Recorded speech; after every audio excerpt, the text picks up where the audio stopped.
മഹാഭാരതം ഈ ലോകം കണ്ടതിലേക്ക് വെച്ച് ഏറ്റവും മികച്ച ഇതിഹാസം. അത്രത്തോളം കഥാപാത്രങ്ങൾ, അത്രത്തോളം ലെയറുകളുള്ള കഥകൾ, കഥാപശ്ചാത്തലങ്ങൾ അല്ലേ? അതുകൊണ്ട് തന്നെ എല്ലാ തലമുറകളിലും ഇനി അങ്ങോട്ടും മഹാഭാരതത്തിന് ആരാധകരുണ്ടാവും. എല്ലാ ആളുകൾക്കും ഒരാഗ്രഹമാണ് മഹാഭാരത കഥകൾ വായിക്കാനായിട്ട്, മഹാഭാരത കഥകൾ അറിയാനായിട്ട്. എന്നാൽ മിക്ക മോഡേൺ ഇൻ്റർപ്രിട്ടേഷൻസിലും മോഡേൺ മീഡിയയിലുമെല്ലാം യഥാർത്ഥ വ്യാസമഹാഭാരതത്തിൽ നിന്ന് ഒരുപാട് മാറിയുള്ള കാര്യങ്ങളാണ് കാണുന്നത് അല്ലേ? അപ്പോൾ യഥാർത്ഥ വ്യാസമഹാഭാരതം, ഒതൻറ്റിക് ആയിട്ടുള്ള വ്യാസമഹാഭാരതം ഏതാണ്? വായിക്കാൻ എല്ലാവർക്കും ആഗ്രഹമുണ്ട്. അവിടെ നിന്ന് തന്നെ തുടങ്ങാം. ആദ്യമായി നമ്മൾ മലയാളികൾക്ക് വേണ്ടി വ്യാസമഹാഭാരതത്തിൻ്റെ മലയാളത്തിൻ്റെ ട്രാൻസ്ലേഷൻ വിദ്വാൻ കെ പ്രകാശം ചെയ്തിട്ടുണ്ട്. വിദ്വാൻ കെ പ്രകാശം എഴുതിയിട്ടുള്ള വ്യാസമഹാഭാരതത്തിൻ്റെ മലയാളം ട്രാൻസ്ലേഷൻ DC ബുക്സാണ് കേട്ടോ പബ്ലിഷ് ചെയ്യുന്നത്. നമ്മൾ ഓർഡർ കൊടുക്കുമ്പോൾ അവരത് പ്രിൻ്റ് ചെയ്ത് നമുക്ക് എത്തിച്ചേരുന്നതായിരിക്കും. അപ്പോൾ അതൊരു ഒതൻറ്റിക് വെർഷൻസിൽ ഒരെണ്ണമായിട്ട് നമുക്ക് പറയാം. കാരണം അതിലെ കഥകൾ അത്യാവശ്യം ഒതൻറ്റിക് ആണെന്ന് പറയാൻ.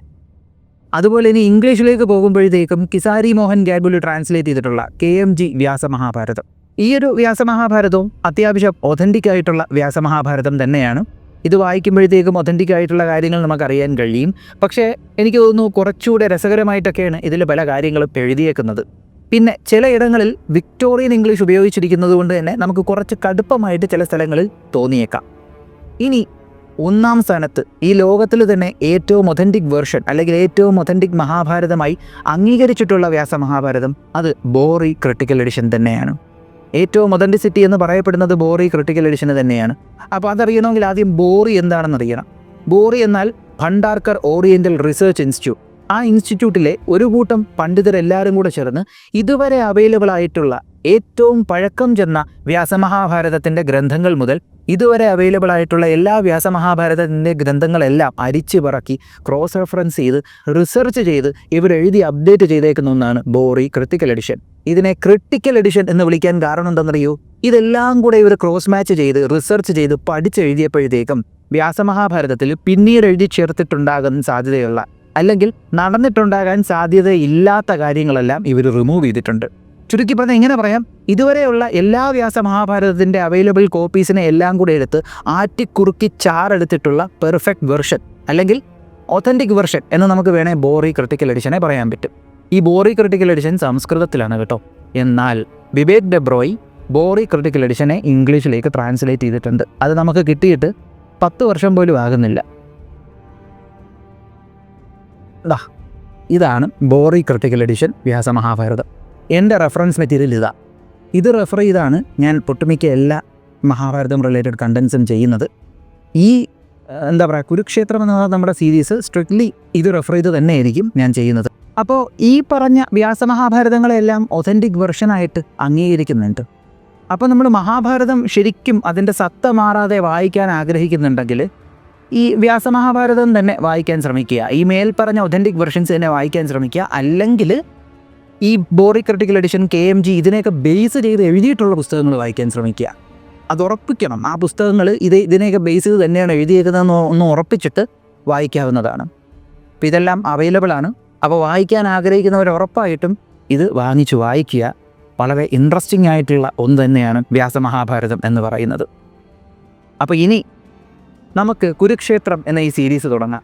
മഹാഭാരതം എന്ന് പറയുമ്പോൾ എല്ലാവരുടെ മനസ്സിലും കുരുക്ഷേത്ര യുദ്ധം തന്നെയാണ് ഓർമ്മ വരുന്നത്. അതുകൊണ്ട് തന്നെ കുരുക്ഷേത്ര യുദ്ധത്തിലെ 18 ദിവസങ്ങൾ നിങ്ങളുടെ മുന്നിൽ അവതരിപ്പിക്കാനായിട്ടുള്ള, എൻ്റെ രീതിക്ക് അവതരിപ്പിക്കാനായിട്ടുള്ള, ഞാൻ വായിച്ച രീതിക്ക് അവതരിപ്പിക്കാനായിട്ടുള്ള ഒരു ചെറിയ ശ്രമമാണ് എൻ്റെ ഈ ഒരു സീരീസ് എന്ന് പറയുന്നത്. അതുമാത്രമല്ല, കടുകട്ടി മലയാളമൊന്നുമല്ല, നമ്മുടെ നാട്ടുമ്പുറം ഭാഷയിലൊക്കെ നമ്മളൊരു സംസാരിക്കൂലേ, അതുപോലെ എല്ലാവർക്കും എൻജോയ് ചെയ്യാൻ പറ്റുന്ന രീതിക്ക് തന്നെ ഞാനിത് അവതരിപ്പിക്കാൻ ശ്രമിക്കുന്നതാണ്. ഇവിടെ എൻ്റെ മനസ്സാണ് ക്യാമറ. അതിനെ റെഡ് റാപ്റ്റർ എന്നോ അല്ലെങ്കിൽ നിങ്ങൾക്കറിയാവുന്ന ഏത് മുന്തിയനം ക്യാമറയായിട്ട് പറഞ്ഞോ, സ്റ്റുഡിയോ എൻ്റെ മനസ്സ് തന്നെയാണ്. എല്ലാ എഫക്റ്റുകളും കാര്യങ്ങളും എല്ലാം നടക്കുന്നത് എൻ്റെ മനസ്സിൽ തന്നെയാണ്. നിങ്ങളുടെ മനസ്സാണ് പ്രൊജക്ടർ സ്ക്രീൻ. എൻ്റെ ശബ്ദമാണ് പ്രൊജക്ടറിൽ നിന്ന് വരുന്ന ലൈറ്റ്. നിങ്ങളുടെ ചെവിയിൽ കൂടെ നിങ്ങളുടെ ഹൃദയത്തിലെ ആ സ്ക്രീനിൽ ഞാൻ പറയുന്നതൊന്ന് കാണാൻ ശ്രമിക്കുക. നിങ്ങൾക്ക് കാണാൻ കഴിയും പൊൻചട്ടയണിഞ്ഞ് പീതാംബരമെടുത്ത് കിരീടത്തിൽ മയിൽപീലി ധരിച്ചിരിക്കുന്ന പാർത്ഥസാരഥിയായ ശ്രീകൃഷ്ണനെ. നിങ്ങൾക്ക് കേൾക്കാൻ കഴിയും ഗാന്ധീവത്തിൻ്റെ ഞാണൊലിയെ. നിങ്ങൾക്കതുപോലെ തന്നെ ചെറുതായിട്ട് അറിയാൻ കഴിയും കർണൻ്റെ ധനുസിൽ നിന്ന് പായുന്ന അസ്ത്രങ്ങളുടെ ആ വായുവിനെ കീറിമുറിച്ചു കൊണ്ടുപോകുന്ന ആ ശബ്ദത്തെ, അതുപോലെ തന്നെ നിങ്ങൾക്ക് അനുഭവിച്ചറിയാൻ കഴിയും നിങ്ങളുടെ മനസ്സിൽ ഭീമൻ്റെ ഗദാപ്രഹരത്തിൽ ഭൂമി പ്രകമ്പനം കൊള്ളുന്നത്. അതുപോലെ തന്നെ ദ്രോണാചാര്യരുടെയും ആചാര്യപുത്രൻ്റെയും വീരവിക്രമത്തെ നിങ്ങൾക്ക് കാണാൻ കഴിയും നിങ്ങളുടെ മനസ്സിൽ. അതുപോലെ തന്നെ ഗംഗാപുത്രനായ ഭീഷ്മരുടെ ആ ഒരു തേജസ് ആ കണ്ണുകളിൽ തിളങ്ങുന്നത് നിങ്ങൾക്ക് കാണാൻ കഴിയും. നിങ്ങൾക്ക് കാണാൻ കഴിയും കുരുക്ഷേത്ര യുദ്ധത്തിലെ 18 ദിവസങ്ങളുടെ നിങ്ങളുടെ മനസ്സിൽ. ഞാൻ നിങ്ങൾക്ക് മുന്നിൽ സമർപ്പിക്കുന്നു കുരുക്ഷേത്രത്തെ. നമസ്കാരം, ഞാൻ വൈശാഖ്. ടെലിസ്കോപ്പിലേക്ക് സ്വാഗതം.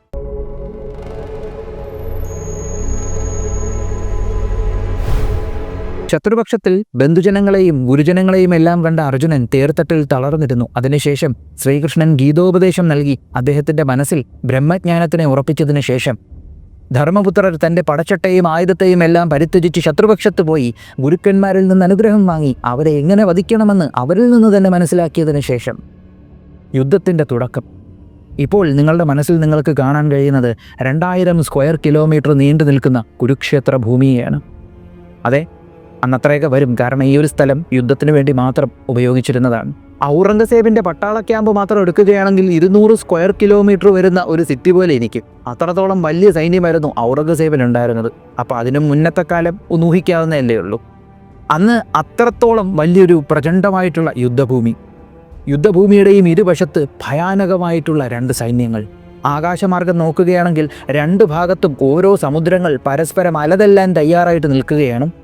കൗരവപക്ഷത്തിൽ അനേകായിരം ആനകളും കാലാൾ പടയാളികളും കുതിരപ്പടയാളികളും പടക്കോപ്പുകളും അതുപോലെ തന്നെ ഒരുപാട് രഥങ്ങളും. ആ രഥങ്ങളിൽ ചില ലക്ഷണമൊത്ത രഥങ്ങൾക്കുള്ളിൽ ദിവ്യാസ്ത്രങ്ങൾ വരെ പ്രയോഗിക്കാൻ കെൽപ്പുള്ള മഹാരഥന്മാരും അലംബുഷനെ പോലത്തെ രാക്ഷസന്മാരും കൗരവ സൈന്യത്തിലുണ്ട്. പാണ്ഡവപക്ഷത്തിലേക്ക് പോവുകയാണെങ്കിൽ പഞ്ചപാണ്ഡവന്മാരും അവരുടെ ഒപ്പം ദൃഷ്ടദ്യുമ്നൻ, മഹാരഥനായ സാത്യകി, അഭിമന്യു, ഉപപാണ്ഡവന്മാർ, അങ്ങനെ ഒരുപാട് പേർ, ഒരുപാട് ദേശത്തിലെ സൈന്യങ്ങൾ വരെ അവരുടെ കൂടെയുണ്ട്. അവരുടെ പക്ഷത്തുമുണ്ട് അനേകം ആനകൾ, കുതിരകൾ, രഥങ്ങൾ. അതുപോലെ തന്നെ ഘടോൽഗജനും അദ്ദേഹത്തിൻ്റെ രാക്ഷസ സൈന്യവും. അതെ, ഘടോൽഗജൻ ആദ്യമേ തന്നെ ഉണ്ടായിരുന്നു. അങ്ങനെ യുദ്ധത്തിന് എല്ലാവരും തയ്യാറായി നിൽക്കുകയാണ്. യുദ്ധത്തിൽ വിജയം കാംക്ഷിച്ചുകൊണ്ട്, പോരാഗ്രഹിച്ചുകൊണ്ട് 2 പക്ഷക്കാരും ഭയങ്കര യുദ്ധവീര്യത്തിൽ തയ്യാറായി നിൽക്കുന്നു. പെട്ടെന്ന് പാണ്ഡവ പക്ഷത്തിൽ ലക്ഷണമൊത്ത ഒരു രഥം, വെളുത്ത നിറമാണ് കേട്ടോ ആ രഥത്തിൽ. ലക്ഷണമൊത്ത 4 കുതിരകളെ പൂട്ടിയിട്ടുണ്ട്. ആ രഥത്തിലെ കൊടിയടയാളമാകട്ടെ ഹനുമാനും. ആ രഥത്തിനു മുന്നിൽ പൊൻചട്ടയണിഞ്ഞ് കിരീടം ധരിച്ച് ഒരു നീല തേജസ് പോലെ ഒരു രൂപം, നെറ്റിയിൽ ഊർധപുണ്ഡ്രം അണിഞ്ഞുകൊണ്ടിരിക്കുന്ന സാക്ഷാൽ ശ്രീകൃഷ്ണസ്വാമിയായിരുന്നു അത്. ശ്രീകൃഷ്ണൻ കാലചക്രത്തെ മനസ്സിൽ സ്മരിച്ചു. സമയമായെന്ന് അദ്ദേഹം മനസ്സിലാക്കി. ആ പ്രചണ്ഡമായിട്ടുള്ള യുദ്ധത്തിന് തൻ്റെ പാഞ്ചജന്യം കയ്യിലെടുത്തു. ആ സമയം കൗരവപക്ഷത്തിൽ നിന്ന് ശംഖുനാദം കേൾക്കുന്നു. മഹാമയനായ ഭീഷ്മരും കൗരവരും കൃപാചാര്യരും അശ്വത്ഥാമാവും ദ്രോണാചാര്യരും മറ്റെല്ലാവരും കൂടെ ഒരുമിച്ച് അവിടെ നിന്ന് ശംഖുനാദം മുഴക്കിയപ്പോൾ ശ്രീകൃഷ്ണൻ എണീച്ച് അദ്ദേഹത്തിൻ്റെ പാഞ്ചജന്യം മുഴക്കി. അതിൻ്റെ കൂടെ അർജുനൻ തൻ്റെ ദേവദത്തം എന്ന ശംഖ് മുഴക്കി, ഭീമസേനൻ തൻ്റെ പൗണ്ഡ്രം എന്ന ശംഖ് മുഴക്കി, അതുപോലെ യുധിഷ്ഠിരൻ അനന്തവിജയം എന്ന തൻ്റെ ശംഖ് മുഴക്കി, നകുലൻ തൻ്റെ സുഘോഷം എന്ന ശംഖ് മുഴക്കി, മണിപുഷ്പകം എന്ന തൻ്റെ ശംഖ് മുഴക്കിക്കൊണ്ട് സഹദേവനും. അങ്ങനെ തങ്ങളുടെ രക്ഷണമൊത്ത ശംഖുകളെല്ലാം പാണ്ഡവപക്ഷത്തിലെ എല്ലാ രാജാക്കന്മാരും മുഴക്കുന്നു. പെട്ടെന്ന് പെരുമ്പുറ മുഴങ്ങുന്നു. കൊമ്പുകളുടെ ശബ്ദം, അതിൻ്റെ കൂട്ടത്തിൽ ആനകളുടെ ചിഹ്നം വിളി, കുതിരകളുടെ ശബ്ദം, തേരുകൾ അനങ്ങുന്ന ശബ്ദം. അതിൻ്റെ കൂട്ടത്തിൽ പാണ്ഡവപക്ഷവും കൗരവപക്ഷവും ഒരുമിച്ച് പോർവിളി വിളിക്കുകയാണ്, ഹര ഹര മഹാദേവ, ഹര ഹര മഹാദേവ, ഹര ഹര മഹാദേവ. ആ ഒരു യുദ്ധകാഹളത്തോടു കൂടി 2 പക്ഷവും അടുത്തുകൊണ്ടിരിക്കുന്നു.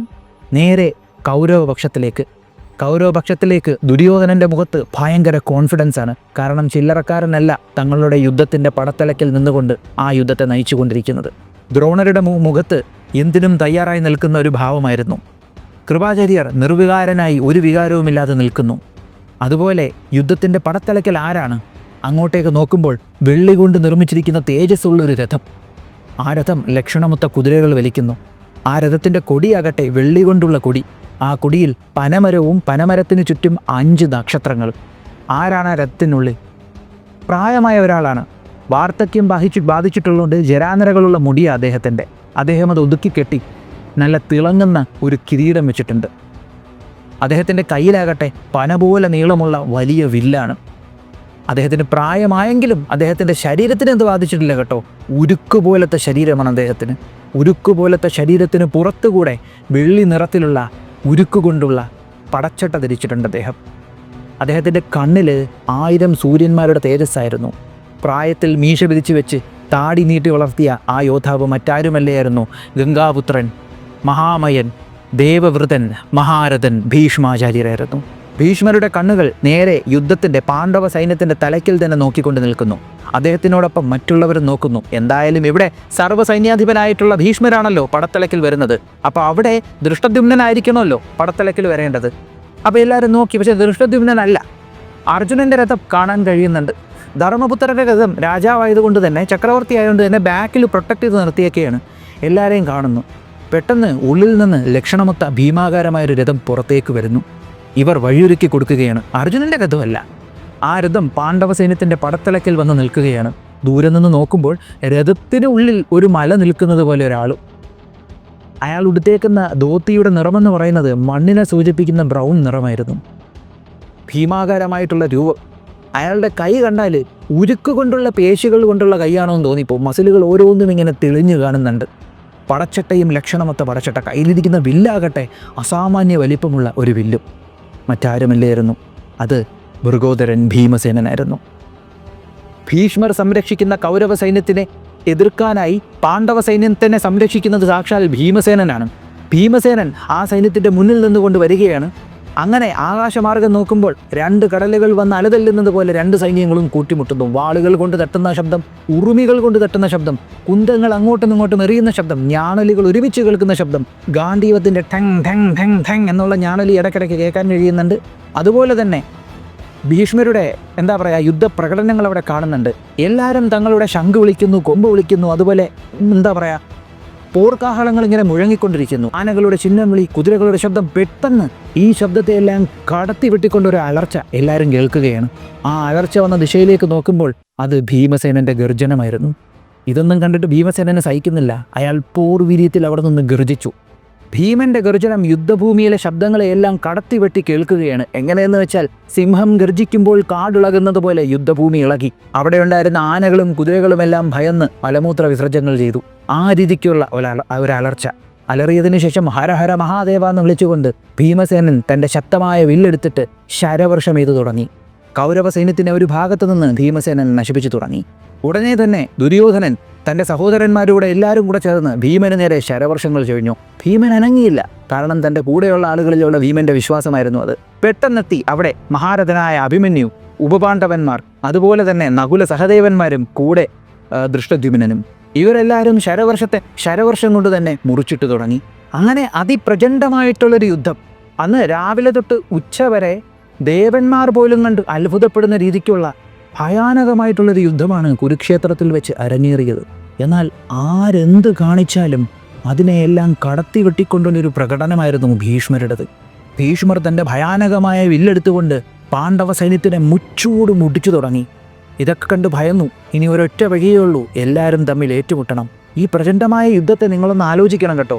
ഇവിടെ അച്ഛനും മകനും തമ്മിൽ ഏറ്റുമുട്ടുന്നുണ്ട്, അമ്മാവനും അനന്തരവനും തമ്മിൽ ഏറ്റുമുട്ടുന്നുണ്ട്, സഹോദരങ്ങളും തമ്മിൽ ഏറ്റുമുട്ടുന്നുണ്ട്, ഗുരുവും ശിഷ്യനും തമ്മിൽ ഏറ്റുമുട്ടുന്നുണ്ട്. അമ്മാതിരി ഭയാനകവും ഇമോഷണലുമായിട്ടുള്ള ഒരു യുദ്ധം. ശത്രുപക്ഷത്തിൽ ഒരു ഭടൻ തൻ്റെ ബന്ധുവിനെ കാണുന്നുണ്ട്. കണ്ണു നിറഞ്ഞുകൊണ്ടായിരിക്കും അവനവനെ കൊല്ലുന്നത്. കാരണം എന്താണ്? അവൻ്റെ ദൗത്യം അതാണ്, ചെയ്തേ പറ്റുള്ളൂ. അമ്മാതിരി ഭയാനകമായിട്ടുള്ള യുദ്ധം. ചിലപ്പോൾ ഒരു ഭടൻ തൻ്റെ ബന്ധുവിനെ കൊല്ലാതെ വെറുതെ ഇടുമ്പോഴായിരിക്കും പിറക്കിൽ നിന്ന് ഒരുത്തൻ അമ്പ് ചെയ്ത് അവനെ തീർക്കുന്നത്. അങ്ങനെ കണ്ണുകൾ നിറഞ്ഞ് ഇമോഷണലായിട്ടുള്ള ആ ഭയാനകമായ യുദ്ധം അവിടെ സംഭവിച്ചു കൊണ്ടിരിക്കുമ്പോൾ മഹായോദ്ധാക്കളെല്ലാവരും തമ്മിൽ ഏറ്റുമുട്ടി തുടങ്ങി. ഭീഷ്മർ അലറി വിളിച്ചുകൊണ്ട് അർജുനന് നേരെ വന്നു. അർജുനൻ ആ സമയത്ത് അർജുനൻ്റെ മനസ്സിൽ ശ്രീകൃഷ്ണൻ ഗീതോപദേശം കൊണ്ട് ഈശ്വരനെ പ്രതിഷ്ഠിച്ചേക്കായിരുന്നു. അർജുനൻ്റെ കണ്ണുകളിൽ ബ്രഹ്മജ്ഞാനത്തിൻ്റെ തിളക്കമുണ്ടായിരുന്നു. അർജുനൻ ഭീഷ്മരുമായി ഏറ്റുമുട്ടി. സാത്യകി കൃതവർമാവുമായി ഏറ്റുമുട്ടി. ഭീമസേനൻ ദുര്യോധനനുമായി ഏറ്റുമുട്ടി. അഭിമന്യു ബൃഹദ്ബലരുമായി ഏറ്റുമുട്ടി. യുധിഷ്ഠിരൻ ശല്യരുമായി ഏറ്റുമുട്ടി. നകുലൻ ദുശാസനനായും സഹദേവൻ ദുർമുഖനായും ദൃഷ്ടദ്യുമ്നൻ ദ്രോണാചാര്യരായും ശിഖണ്ഡി അശ്വത്ഥാമാവായും ഘടോൽകചൻ അലംബുഷനുമായും ഏറ്റു തുടങ്ങി. അങ്ങനെ ഭയങ്കരമായിട്ടുള്ള ഏറ്റുമുട്ടൽ. അന്ന് അത്രയും ഭയാനകമായ യുദ്ധത്തിൽ ഭയങ്കരമായിട്ടുള്ളൊരു പ്രകടനമാണ് കാലചക്രം കണ്ടത്. ദേവന്മാർക്ക് വന്ന് ഈ യുദ്ധം ഇപ്പോഴേ അവസാനിപ്പിക്കണമെന്ന് ആഗ്രഹമുണ്ട്. പക്ഷേ അത് നടന്നാൽ ശരിയാവത്തില്ലല്ലോ. തീരുമാനം അങ്ങനെയല്ലായിരുന്നു, മറ്റൊന്നായിരുന്നു. അമ്മാതിരി ഭയാനകമായിട്ടുള്ള യുദ്ധം. എന്നാൽ അന്ന് പാണ്ഡവരും കൗരവരും തങ്ങളുടെ മുതുമുത്തച്ഛൻ എന്താണ് മുതലെന്ന് മനസ്സിലാക്കി. കാരണം പാണ്ഡവസൈന്യം ഭീഷ്മർ ഒരാളുടെ മുന്നിൽ കിടുകിട ഉറച്ചു തുടങ്ങി. പുള്ളിക്കാരൻ ഒരു സ്ഥലത്തോട്ട് വരുമ്പോൾ പുള്ളി വില്ലെടുക്കുന്നത് കണ്ട് കുറേ എണ്ണം പേടിച്ചു പോകുന്നുണ്ട്. അമ്മാതിരി തേജസ്. എന്നാലും ഒറ്റയ്ക്കല്ലേ, സർവ്വസൈന്യാധിപരാണ്. ഭീഷ്മർക്ക് എന്തെങ്കിലും പറ്റിയ അത് കൗരവർക്ക് ഭയങ്കര അടിയാണെന്ന് മനസ്സിലാക്കിയ ദുര്യോധനൻ ഉടനെ തന്നെ കൃപാചാര്യരെയും ശല്യരെയും കൃതവർമാവിനെയും വിവിംശതിയെയും ദുർമുഖനെയും ഭീഷ്മരെ സംരക്ഷിക്കുവാനായി പറഞ്ഞു വിട്ടു. അവർ 5 പേരും കൂടെ വന്നിപ്പോൾ ഭീഷ്മരുടെ കൂടെ നിൽക്കുകയാണ്. അല്ലെങ്കിൽ തന്നെ ഭീഷ്മരുടെ കൊടി ഛേദി രാജ്യത്തിലുള്ള സൈന്യത്തിൻ്റെ ഇടയിലേക്ക് ഇരച്ചു കയറി അവരെ നശിപ്പിച്ചുകൊണ്ടിരിക്കുകയായിരുന്നു. അപ്പോൾ ഭീഷ്മരുടെ കൂടെ ആ സമയത്ത് ഈ 5 മഹാരഥന്മാരും കൂടെ വന്നപ്പോൾ അവിടെ ഭയാനകമായിട്ടുള്ളൊരു പ്രകടനമാണ് ഉണ്ടായത്. ഇത് കണ്ട് ഒരാൾക്ക് സഹിച്ചില്ല. പെട്ടെന്ന് ഭീഷ്മർ ശ്രദ്ധിക്കുകയാണ്, തൻ്റെ കൊടിയിലേക്ക് ഒരു അമ്പ് വന്നിങ്ങനെ തറച്ചിരുന്നു. ആ അമ്പ് വന്ന ദിശയിലേക്ക് കണ്ണിൽ ക്രോധം ജ്വലിച്ചുകൊണ്ട് ഭീഷ്മർ നോക്കിയപ്പോൾ അവിടെ കാണുന്നത് മറ്റാരെയുമല്ല, സുഭദ്രാപുത്രനായിട്ടുള്ള അർജുനൻ്റെ മകനായിട്ടുള്ള വാസുദേവൻ ശ്രീകൃഷ്ണൻ്റെയും ബലരാമൻ്റെയും അനന്തരവനായിട്ടുള്ള അഭിമന്യുവിനെയാണ്. അഭിമന്യു ഉടനെ തന്നെ അലറിക്കൊണ്ട് ഭീഷ്മർക്ക് നേരെ അസ്ത്രങ്ങൾ അയച്ചു. ഭീഷ്മർ നോക്കിയപ്പോൾ ചെക്കം കൊള്ളാമല്ലോ, എൻ്റെ കൊടിയിലേക്ക് അമ്പെയ്ത. അങ്ങനെ അവർ തമ്മിൽ ഏറ്റുമുട്ടി തുടങ്ങി. അങ്ങനെ ഭീഷ്മർ വില്ലെടുത്ത ഗ്യാപ്പിൽ അഭിമന്യു മറ്റൊരു പ്രകടനം അങ്ങോട്ട് കാണിച്ചു. കൃതബ്രഹ്മാവിൻ്റെ ദേഹത്തേക്ക് ഒരസ്ത്രം എയ്തെന്ന് കയറ്റി, ശല്യരുടെ ദേഹത്തേക്ക് 3 അസ്ത്രങ്ങൾ എയ്ത് കയറ്റി. എന്നിട്ട് ഭീഷ്മർക്ക് നേരെ 9 അസ്ത്രങ്ങൾ അയച്ച് ഭീഷ്മരെ അങ്ങ് ക്ഷീണിപ്പിച്ചു. അങ്ങനെ വീണ്ടും അഭിമന്യുവിന് നേരെ ഭീഷ്മർ അസ്ത്രങ്ങൾ എയ്തു തുടങ്ങി. ആ അസ്ത്രങ്ങളെയെല്ലാം അഭിമന്യു വീണ്ടും മുറിച്ചിട്ടതിന് ശേഷം ദുർമുഖൻ്റെ ദുർമുഖൻ്റെ സാരഥിയെ അസ്ത്രം ഇതെന്ന് വധിച്ചു. ഇവിടെ നിങ്ങൾ ആലോചിക്കണം, 6 മഹാനായിട്ടുള്ള യോദ്ധാക്കന്മാരുടെ കൂടെ നിന്ന് അഭിമന്യു ഒറ്റയ്ക്ക് നിന്ന് ഫൈറ്റ് ചെയ്യുക. അവർ ഗ്രൂപ്പായിട്ട് അഭിമന്യുവിൻ്റെ എതിരെ നിൽക്കുന്നത്. അഭിമന്യു അപ്പോൾ എന്താണ് മുതലെന്ന് ആലോചിക്കുക. അങ്ങനെ ഭയങ്കരമായിട്ടുള്ള യുദ്ധം. അഭിമന്യു ഇവരുടെ മുന്നിലിങ്ങനെ പിടിച്ചു നിൽക്കുകയാണ്. അങ്ങനെ അഭിമന്യു തുരുതുര അസ്ത്രങ്ങൾ അവരുടെ ശ്രദ്ധ മാറ്റിയിട്ട് ഭീഷ്മർക്ക് നേരെ അസ്ത്രങ്ങൾ അയക്കാൻ തുടങ്ങി. ഈ സമയത്ത് കൗരവപക്ഷത്തിലുള്ള ആളുകളുടെ നെഞ്ചുടിപ്പിക്കുന്ന രീതിക്കൊരു കാഴ്ച അവിടെ ഉണ്ടായി. അഭിമന്യു 2-3 അസ്ത്രങ്ങൾ ഒരുമിച്ച് ചെയ്തിട്ട് അടുത്തൊരസ്ത്രം ഭീഷ്മരുടെ കൊടിയെ ലക്ഷ്യമാക്കി അയച്ചു. ആ അസ്ത്രം ഭീഷ്മരുടെ കൊടിയെ മുറിച്ചങ്ങിട്ടു. എല്ലാവരും നോക്കി നിൽക്കുകയാണ്. എന്താണ്? അതിമനോഹരമായിട്ടുള്ള ആ വെള്ളിക്കൊടി, പനമരവും 5 നക്ഷത്രങ്ങളുമുള്ള വെള്ളിക്കൊടി ആകാശത്തിലേക്ക് ഇങ്ങനെ പാറിപ്പറന്ന് നിലത്ത് വീഴുന്ന കാഴ്ച. പെട്ടെന്ന് അവിടെ ഒരു ഗർജനവും അട്ടഹാസവും കേട്ടു. മറ്റാരുമല്ല, ഭീമനായിരുന്നു. ഭീമൻ അഭിമന്യു ചെയ്ത ഈ പരിപാടി അങ്ങ് ഇഷ്ടപ്പെട്ടു. ഭീഷ്മരുടെ കൊടിയല്ലേ മുറിച്ചിട്ടെ. അങ്ങനെ അഭിമന്യുവിനെ മോട്ടിവേറ്റ് ചെയ്യാനായിട്ട് ഭീമൻ അവിടെ നിന്ന് അട്ടഹസിച്ചിട്ട് ഗർജിച്ചു. അങ്ങനെ തന്നെ എടുക്കുക എന്നുള്ള രീതിക്ക് ഭയങ്കരമായിട്ടുള്ളൊരു മോട്ടിവേഷൻ.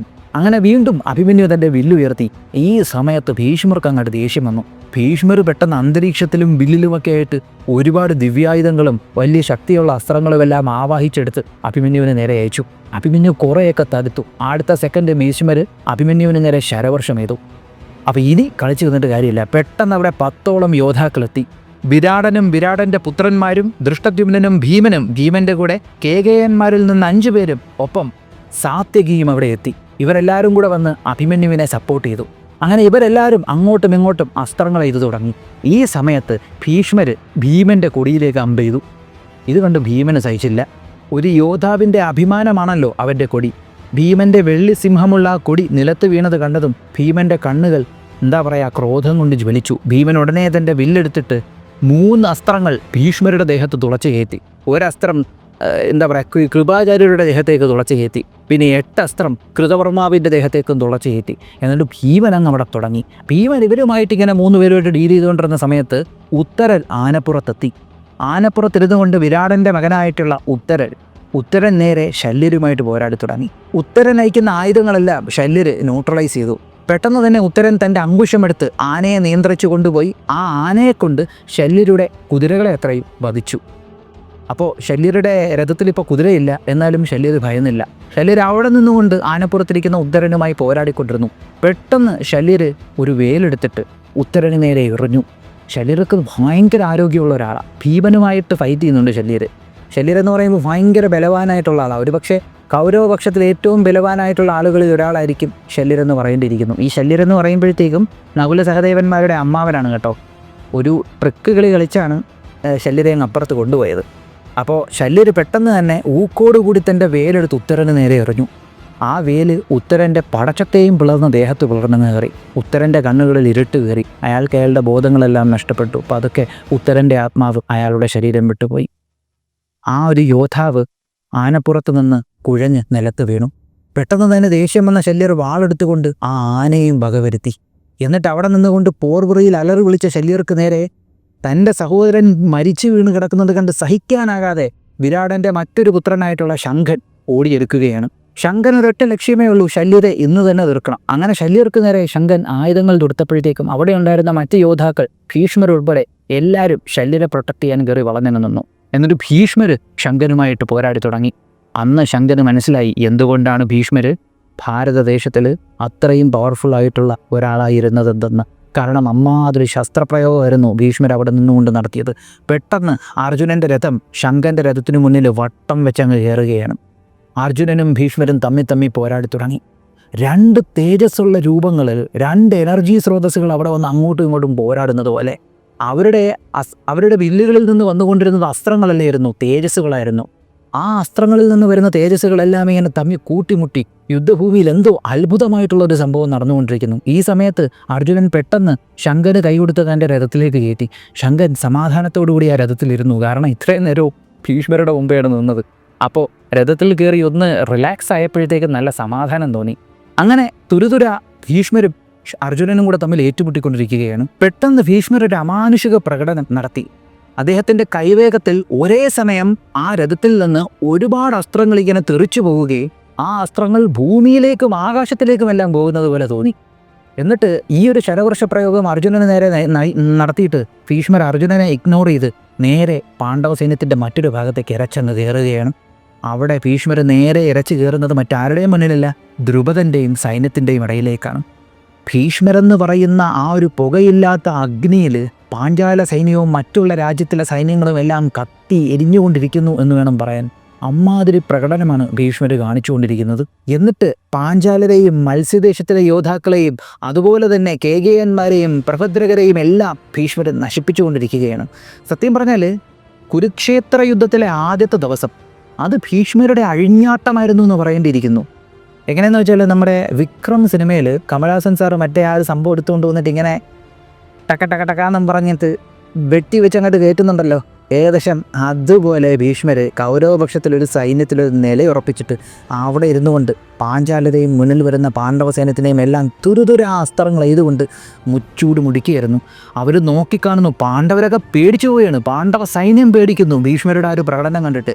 ഭീഷ്മരുടെ ആ ഒരു വെളുത്ത വില്ലിൽ നിന്ന് തുരുതുര ഇങ്ങനെ തേജസ് പോകുന്നതൊക്കെയാണ് അസ്ത്രങ്ങൾ പൊക്കൊണ്ടിരുന്നത്. അങ്ങനെ ഭീഷ്മർ ഭയങ്കരമായിട്ടുള്ളൊരു പ്രകടനം അന്ന് അവിടെ കാണിച്ചു. അങ്ങനെ യുദ്ധം അവസാനിക്കുന്ന സമയമൊക്കെ ആയപ്പോഴത്തേക്കും പെട്ടെന്ന് തന്നെ പാണ്ഡവരവരുടെ സൈന്യത്തിനെ വിഡ്രോ ചെയ്തു. ആ സൈന്യത്തിനെ പിൻവലിച്ച് അവരവരുടെ ശിഖരങ്ങളിലേക്ക് പോവുകയും ചെയ്തു യുദ്ധം അവസാനിച്ചപ്പോൾ. ഈ സമയത്ത് പാണ്ഡവ ശിഖരത്തിലെ സംഭവം, ഒന്നാം ദിവസത്തെ യുദ്ധം അവസാനിച്ചു. പാണ്ഡവ ശിഖരത്തിലെ സംഭവം എന്തെന്ന് വെച്ചാൽ ധർമ്മപുത്രർ ഇതെല്ലാം കൂടെ കണ്ട് കിടിലം കൊള്ളിയിരിക്കുകയാണ്. അദ്ദേഹം എണീച്ചിട്ട് പറഞ്ഞ്, ഞാൻ വനവാസത്തിന് പൊക്കോളാം, കുഴപ്പമില്ല, എനിക്ക് വയ്യ ഭീഷ്മാചാര്യരുടെ മുന്നിൽ, പിതാമഹൻ്റെ മുന്നിൽ ഈ പാവപ്പെട്ട രാജാക്കന്മാരെയും ഒരു തെറ്റും ചെയ്തിട്ടില്ലാത്ത സൈനികരെയും കൊണ്ട് ഇട്ടുവിടുക. കാരണം ഒരു മയോ ഇല്ലാതെ നശിപ്പിച്ചു കളയില്ലേ. ഇങ്ങനെയൊക്കെയുണ്ടോ അപ്പൂപ്പന്മാർ? ഇതൊരു വല്ലാത്ത അപ്പൂപ്പൻ തന്നെ. കാരണം അമ്മാതിരി പ്രകടനമാണ് ആ അപ്പൂപ്പൻ കാണിച്ചുകൊണ്ടിരിക്കുന്നത്. അങ്ങനെ ധർമ്മപുത്രർക്ക് എന്തോ ചെയ്യണമെന്ന് അറിഞ്ഞുകൂടാതെ കരഞ്ഞില്ലെന്നേ ഉള്ളൂ. അദ്ദേഹം വിഷമിച്ചുകൊണ്ട് നേരെ പോയി ആരടുത്ത്, mister problem solver Vasudevan Sreekrishnan. അദ്ദേഹം അവിടെ ഇരിക്കുന്നു. ഇദ്ദേഹം ഗോവിന്ദ മാധവ എന്ന് വിളിച്ചുകൊണ്ട് വന്നു. അപ്പോൾ കൃഷ്ണൻ എന്തോ വിളിച്ചായിരുന്നു. പറഞ്ഞാൽ വിളിച്ചു, ഒരു സഹായം വേണം, എനിക്കറിഞ്ഞൂടെ ഇവിടെ എന്താ സംഭവിക്കുന്നതെന്ന്. ഞാൻ എൻ്റെ കഴിവിൻ്റെ പരമാവധി എല്ലാ കാര്യങ്ങളും കേൾക്കുകയാണ്. കൃഷ്ണൻ ശാന്തമായിട്ട് അങ്ങനെ ധർമ്മപുത്രർ തൻ്റെ വിഷമം അത്രയും ശ്രീകൃഷ്ണനോട് പറഞ്ഞുകൊണ്ടിരിക്കുകയാണ്. മാധവ, ദാ നിൽക്കുന്ന എൻ്റെ അനിയൻ അർജുനൻ, ഇവൻ സർവാസ്ത്രജ്ഞാനിയാണ്. ഇവൻ ഒറ്റൊരുത്തൻ വിചാരിച്ചാൽ മതി കൃപാചാര്യരെ നേരിടാൻ പറ്റും, ദ്രോണാചാര്യരെ നേരിടാൻ പറ്റും, പിതാമഹനെ നേരിടാൻ പറ്റും. പക്ഷെ ഇവ ഒരുമാതിരി ഒരു താല്പര്യമില്ലാത്ത യുദ്ധം ചെയ്യുന്ന കണക്ക്, ഒരു ന്യൂട്രൽ പോയിന്റിൽ നിന്ന് യുദ്ധം ചെയ്യുന്ന കണക്ക്. അങ്ങനെയാണോ യുദ്ധം ചെയ്യേണ്ടത്? ആകപ്പാട എന്തെങ്കിലുമൊക്കെ കാണിക്കുന്നുണ്ടെങ്കിൽ അതെൻ്റെ അനിയൻ ഭീമൻ തന്നെയാണ്. അവൻ്റെ പവർ അവിടെ കാണിച്ചു, അവൻ്റെ ക്ഷാത്രവീതി അവിടെ കാണിക്കുകയാണ്, അവനവൻ്റെ പവർ അവിടെ കാണിക്കുന്നുണ്ട്. അവൻ്റെ ശത്രുക്കൾ, അവൻ്റെ മുന്നിൽ വരുന്നവരെല്ലാവരും പ്രകമ്പനം കൊള്ളുന്ന രീതിക്കുള്ള പ്രകടനങ്ങൾ എൻ്റെ അനിയൻ കാണിക്കുന്നുണ്ട്. ഭീമസേനൻ മാത്രമേ എന്തെങ്കിലും ചെയ്യുന്നുള്ളൂ. എത്രയെന്ന് പറഞ്ഞ് ഞാൻ അവനെ ഡിപ്പെൻഡ് ചെയ്യാൻ, എനിക്ക് എന്തോ ചെയ്യണമെന്ന് അറിയാൻ വയ്യ ഗോവിന്ദ, മാധവ എന്തേലും പറഞ്ഞതാ എന്ന് പറയുന്നു. ശ്രീകൃഷ്ണൻ അടുത്ത് വന്നിട്ട് ധർമ്മപുത്രരുടെ തോളി കയറ്റി പറഞ്ഞു, ധർമ്മപുത്രരുടെ ധർമ്മരാജാവേ, അങ്ങ് സമാധാനമായിട്ടിരിക്കേ, ഇതൊന്നാമത്തെ ദിവസമല്ലേ കഴിഞ്ഞുള്ളൂ. അങ്ങയുടെ സഹോദരന്മാരെന്ന് പറയുമ്പോൾ ധനുർധാരികളിൽ വിശ്വത്തിൽ ശക്തരായിട്ടുള്ള ആളുകളിലുള്ളവർ തന്നെയാണ്. അവരുടെ സാമർത്ഥ്യത്തിൽ വിശ്വസിക്കേ. ഇതാ ഇങ്ങോട്ട് നോക്കി, ശിഖണ്ഡി ജന്മമെടുത്തിരിക്കുന്നത് ഭീഷ്മരെ വധിക്കാനാണ്.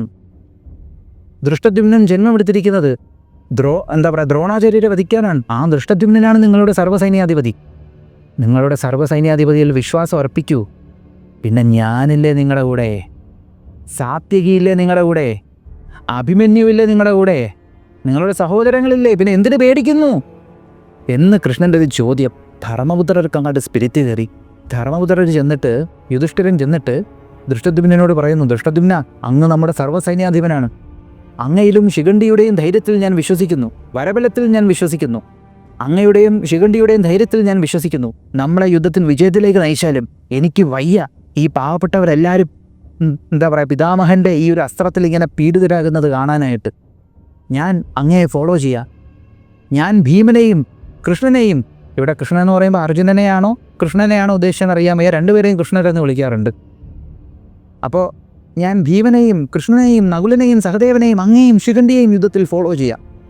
നമുക്ക് ഈ യുദ്ധം ജയിച്ചേ പറ്റുള്ളൂ. അങ്ങ് നമ്മുടെ സൈന്യത്തിനെ സംരക്ഷിക്കണം. ഇത് കേട്ടുടനെ തന്നെ ദൃഷ്ടദ്യുമ്നൻ പറഞ്ഞു, അങ്ങ് മറക്കരുത്, ദ്രോണാചാര്യരെ വധിക്കണം എന്നുള്ള നിയോഗത്തോടുകൂടി മഹാദേവനാൽ സൃഷ്ടിക്കപ്പെട്ടവനാണ് ഞാൻ എന്നാണ് പറയുന്നത്.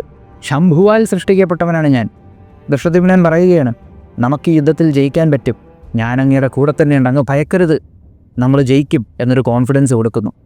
ഉടനെ തന്നെ പാർത്ഥൻ പറയുന്നു, നകുല സഹോദരന്മാരൊഴികെ യുധിഷ്ഠിരൻ, ഭീമൻ, അർജുനൻ, ഇവർ മൂന്നുപേരെയും പാർത്ഥരെന്ന് പറയാറുണ്ട്. പക്ഷേ ഇവിടെ യുധിഷ്ഠിരനെ ആയിരിക്കണം ഉദ്ദേശിക്കുന്നത്. കാരണം ഇവിടെ തൊട്ട് മുമ്പ് ദൃഷ്ടദ്യുമ്നൻ യുധിഷ്ഠിരനെ പാർത്ഥ എന്ന് വിളിക്കുന്നുണ്ട്.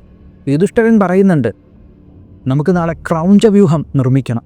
ക്രൗഞ്ചവ്യൂഹം, ഈ വ്യൂഹം ദേവാസുര യുദ്ധത്തിൽ ദേവഗുരുവായിട്ടുള്ള ബൃഹസ്പതി ദേവരാജാവായ ഇന്ദ്രന് ഉപദേശിച്ചു കൊടുത്ത വ്യൂഹമാണ് ക്രൗഞ്ചം. ഈ ക്രൗഞ്ചം എന്ന് പറയുന്ന വ്യൂഹം ഇന്നേ വരെ മനുഷ്യരാരും കണ്ടിട്ടില്ല. നമ്മുടെ ശത്രുക്കൾ ആദ്യമായി ക്രൗഞ്ചം എന്ന ഈ വ്യൂഹം കാണട്ടെ എന്ന് പറയുന്നു. അങ്ങനെ യുദ്ധത്തിൻ്റെ 2ാം നാൾ ക്രൗഞ്ചവ്യൂഹം നിർമ്മിച്ചിരിക്കുകയാണ്. ആകാശമാർഗം നോക്കുമ്പോൾ ഒരു കൊക്കിൻ്റെ രൂപത്തിൽ സൈനികരെ നിലനിർത്തിയേക്കുന്നതായിട്ട് കാണാൻ കഴിയുന്നുണ്ട്. ഭീമാകാരമായിട്ടുള്ളൊരു വ്യൂഹമാണ്, ഒരുപാട് സൈനികരുണ്ട്. ആ കൊക്കിൻ്റെ ബീക്കിൻ്റെ ഫ്രണ്ടിൽ, അതായത് പടത്തലയ്ക്കൽ ഗാന്ധീവധാരിയായിട്ടുള്ള അർജുനനാണ് നിൽക്കുന്നത്, എന്തിനും തയ്യാറായി. അപ്പോൾ കൊക്കിൻ്റെ ബീക്ക് ഭാഗം കഴിഞ്ഞ് ബാക്കിയുള്ള ഭാഗങ്ങൾ അത്രയും സൈനികരാണ് കേട്ടോ. എന്നിട്ട് ഇനി കൊക്കിൻ്റെ തലഭാഗത്തിൽ നടുക്കായിട്ട് ദ്രുപദ മഹാരാജാവാണുള്ളത്. ദ്രുപദൻ സൈന്യത്തിൽ എന്തിനും റെഡിയായി നിൽക്കുകയാണ്. അതിനുശേഷം കൊക്കിൻ്റെ കഴുത്തല്ലേ ഇനി വരേണ്ടത്. കൊക്കിൻ്റെ കഴുത്തിൽ ഒരുപാട് ദേശത്തെ സൈനികർമാരെല്ലാവരും കൂടെ ചേർന്നിട്ടുള്ള യോദ്ധാക്കൾ ചേർന്നിട്ടുള്ള കഴുത്താണ്. അമ്മാതിരി ഭീമാകാരമായിട്ടുള്ള വ്യൂഹം. ദശർണരും പ്രയാഗരും ദശരേഖരും അനുഭാഗരും കിരാതരും കൂടെ ചേർന്നിട്ടായിരുന്നു ആ കൊക്കിൻ്റെ കഴുത്ത്. അതിന് ബാക്കിലായിട്ട് കൊക്കിൻ്റെ മുതുകുഭാഗമാണല്ലോ, അവിടെ ഒരുപാട് ദേശത്തെ സൈന്യങ്ങൾ കൊണ്ട് ചേർന്ന് രൂപീകരിച്ചിരിക്കുന്ന മുതുകുഭാഗം കൊക്കിൻ്റെ. അവിടെ ഉണ്ടായിരുന്നത് പിശാചരും ദരാതരും പൂന്ദ്രന്മാരും, അതുപോലെ കുന്തി വിശാസും മാതകരും ലതകരും തങ്കനരും പതാകരും ഹുന്തരും പൗരവകരും നിഷാദരും യുധിഷ്ഠിരനും കൂടെയായിരുന്നു കൊക്കിൻ്റെ ബാക്കിൽ. ഇനി ഭീമസേനനും ദൃഷ്ടദ്യുമ്നനും ഉപപാണ്ഡവന്മാരും അഭിമന്യുവും സാത്വികിയുമായിരുന്നു കൊക്കിൻ്റെ ചിറകുകളിലുണ്ടായിരുന്നത്. മാത്രമല്ല അവരുടെ കൂടെ പ്രചണ്ഡമായിട്ടുള്ള വലിയ ദേശങ്ങളിലെ സൈനികരുമുണ്ടായിരുന്നു. കൂടെ ചോളരും പാണ്ഡ്യരും ഉണ്ടായിരുന്നു. ചോളന്മാരും പാണ്ഡ്യന്മാരും ഇവരുടെ കൂടെ ഉണ്ടായിരുന്നു. ഇത് വ്യാസമഹാഭാരതം വേറെ ക്രിട്ടിക്കൽ എഡിഷനിൽ പറയുന്നതാണ്. ചോളരും പാണ്ഡ്യരും കൂടെ ഉണ്ടായിരുന്നു, അവർ ഇടത്തെ ചിറകിലായിരുന്നു. അങ്ങനെ ബാക്കിയുള്ള സൈനികരെല്ലാവരും കൂടെ ചേർന്ന് ഇത്രയും പ്രചണ്ഡമായിട്ടുള്ള ഈ വ്യൂഹം നിർമ്മിച്ചിരിക്കുന്നു.